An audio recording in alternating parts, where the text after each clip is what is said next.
പ്രമാദമായ നെന്മാറ പോത്തുണ്ടി ഇരട്ടക്കൊലക്കേസിൽ ശിക്ഷാവിധിക്ക് ഇനി 3 ദിവസം കൂടി. കുപ്രസിദ്ധ കുറ്റവാളി ചെന്താമര പ്രതിയായ ഇരട്ടക്കൊലക്കേസിൽ ശിക്ഷാവിധി ഈ മാസം 20-ലേക്ക് മാറ്റി. പാലക്കാട് ജില്ലാ അഡീഷണൽ സെഷൻസ് കോടതിയാണ് വിധി പറയുക. ജില്ലാ നിയമസഹായവേദിയുടെ റിപ്പോർട്ടിന്മേൽ വാദം പൂർത്തിയായി. നെന്മാറ പോത്തുണ്ടിയിൽ ഒരു കുടുംബത്തിലെ അമ്മയെയും മകനെയും കൊലപ്പെടുത്തിയ കേസിൽ പ്രതി ചെന്താമരയ്ക്കുള്ള ശിക്ഷ വിധിച്ചിട്ടില്ല. പ്രതി കുറ്റക്കാരനാണെന്ന് പാലക്കാട് അഡീഷണൽ ജില്ലാ സെഷൻസ് കോടതി തിങ്കളാഴ്ച വിധി പറഞ്ഞിരുന്നു. ചെന്താമരയെ വ്യാഴാഴ്ച കോടതിയിൽ ഹാജരാക്കിയില്ല. പകരം കോടതി ചെന്താമരയെ വീഡിയോ കോൺഫറൻസിലൂടെ കേട്ടു. നിയമസഹായവേദി അഭിഭാഷകർക്ക് മുന്നിൽ ഭാര്യയെയും മകളെയും ഓർത്ത് ചെന്താമര കരഞ്ഞു.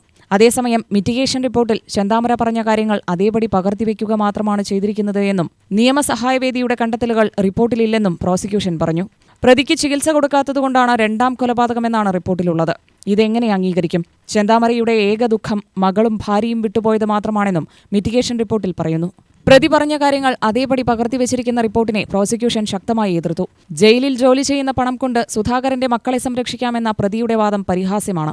പ്രകോപിപ്പിച്ചാൽ ആരെയും കൊല്ലുമെന്ന് പറയുന്ന പ്രതിയെ എങ്ങനെ സമൂഹത്തിൽ വിടാൻ കഴിയുമെന്ന് ചോദിച്ച പ്രോസിക്യൂഷൻ പ്രതിക്ക് വധശിക്ഷ തന്നെ നൽകണമെന്ന് വാദിച്ചു.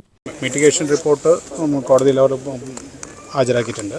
അതുപ്രകാരം ആ റിപ്പോർട്ടിൽ പറയുന്ന അയാൾക്ക് റിമോഴ്സ് ചെയ്യാൻ, അയാൾക്ക് പശ്ചാത്താപമുണ്ട്, റിഗ്രറ്റ് ഉണ്ട്, ഇങ്ങനെ ചെയ്തതിൽ വിഷമമുണ്ട്.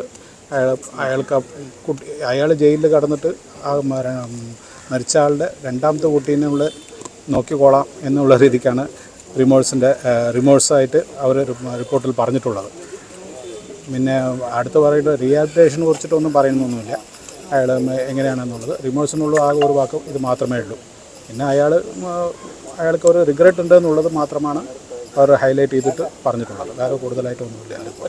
ഈ ഇൻവെസ്റ്റിഗേഷൻ റിപ്പോർട്ടും മിറ്റിഗേറ്റഡ് റിപ്പോർട്ടും സെപ്പറേറ്റ് ആയിട്ടാണ് ഫയൽ ചെയ്തിരിക്കുന്നത്. മിറ്റിഗേറ്റിംഗ് റിപ്പോർട്ടിന് പോയത് വേറെ 2 വക്കീലന്മാരാണ്. ഡിഫൻസ് കൗൺസിലിൽ നിന്ന് വേറെ 2 വക്കീലന്മാരാണ്. മറ്റേ അത് കൺസോളിഡേറ്റ് ചെയ്തിട്ടാണ് ചീഫ് ഒരു മിറ്റിഗേറ്റിംഗ് റിപ്പോർട്ട് ഫയൽ ചെയ്തിട്ടുള്ളത്. ആ ഇൻവെസ്റ്റിഗേഷൻ റിപ്പോർട്ടിൽ ചീഫിൻ്റെ മിറ്റിഗേറ്റിംഗ് റിപ്പോർട്ടിൽ പറഞ്ഞിട്ടുള്ള കാര്യങ്ങളൊന്നും പറഞ്ഞിട്ടില്ല. ഈ ഇൻവെസ്റ്റിഗേഷൻ റിപ്പോർട്ട് എന്ന് പറയുന്നതും അയാളുടെ അടുത്ത് ചോദിച്ച ചോദ്യങ്ങളുടെ ഉത്തരങ്ങളും മാത്രമാണ് എഴുതിയിട്ടുള്ളത്.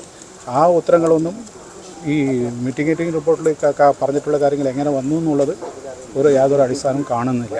അത് കോടതിയും നോക്കി പരിശോധിച്ചിട്ടുണ്ട്. എന്നാൽ പ്രതിക്ക് ഭാവിയിൽ മാനസാന്തരം ഉണ്ടായിക്കൂടുന്നില്ലെന്നും പരമാവധി ശിക്ഷ നൽകരുത് എന്നും പ്രതിഭാഗവും വാദിച്ചു. പാപത്തെ വെറുക്കുക, പാപിയെ സ്നേഹിക്കുക എന്ന കാര്യമാണ് പ്രതിഭാഗം പറഞ്ഞത്. റിപ്പോർട്ടിന്മേൽ വാദം പൂർത്തിയായ ശേഷമാണ് വിധി പറയാനായി കേസ് അടുത്ത തിങ്കളാഴ്ചയിലേക്ക് മാറ്റിയത്. പ്രതിക്കെതിരെ സാഹചര്യ തെളിവുകൾ മാത്രമാണുള്ളതെന്നും പരമാവധി ചെറിയ ശിക്ഷ നൽകണമെന്നുമാണ് ചെന്താമരയ്ക്ക് വേണ്ടി ഹാജരായ അഭിഭാഷകൻ ജേക്കബ് മാത്യു വാദിച്ചത്.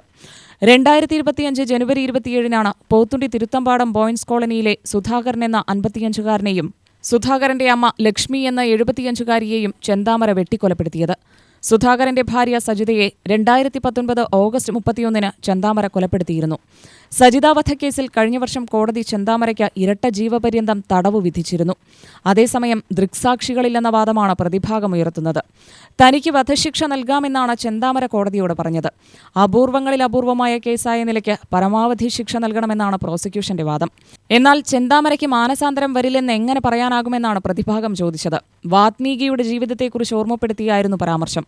വെറുതെ ഇരിക്കുന്ന ഒരാളെ ആക്രമിച്ചാൽ പ്രതികരിക്കുമെന്ന സ്വാഭാവിക മറുപടിയാണ് ഗാന്ധിജിയെ ഉദ്ധരിച്ചുകൊണ്ടുള്ള ചെന്താമരയുടെ പരാമർശമെന്നും പ്രതിഭാഗം പറഞ്ഞു. UTV news, Palakkad.